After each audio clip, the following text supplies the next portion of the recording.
Après 6 mois d'expédition et un coup de tabac sur les derniers milles depuis Saint-Nazaire, l'équipage de Tara est rentré au pays sous le soleil. Quelques heures plus tôt, la goélette s'était mise à l'abri au mouillage devant l'île de Groix pour partager cette aventure. 47 chercheurs se sont succédés à bord depuis le mois de mai pour étudier 9 fleuves européens. On sait que 80% des plastiques qui arrivent en mer proviennent de la Terre. Tara a donc remonté la pollution à la source. Des prélèvements ont été effectués en mer, mais aussi en amont et en aval des fleuves, la Loire, la Seine, la Tamise, le Rhin, le Tibre.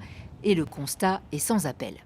On peut dire que 100% des fleuves qu'on a regardés en fait, étaient pollués par ces plastiques.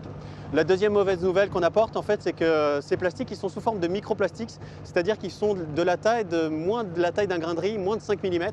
Et ça, malheureusement, ça va avoir un impact sur toute la chaîne alimentaire.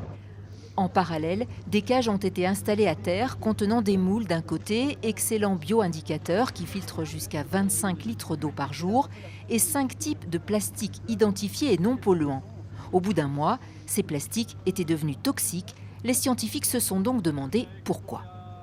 Un plastique, c'est un objet qui va rester, puisqu'il ne se dégrade pas, donc il va rester longtemps dur. Mais c'est finalement aussi une éponge à polluants et c'est également aussi une éponge à bactéries. Donc en fait, au lieu d'avoir un seul polluant, vous en avez 3 d'un coup.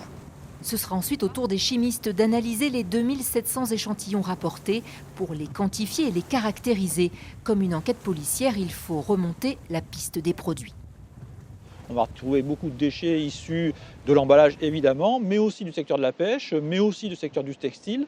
Donc ça permet effectivement de faire passer des messages d'alerte justement vis-à-vis de ces plastiques-là qui sont parmi les plus problématiques pour l'environnement marin. Il faudra patienter 2 années pour connaître les résultats des multiples prélèvements.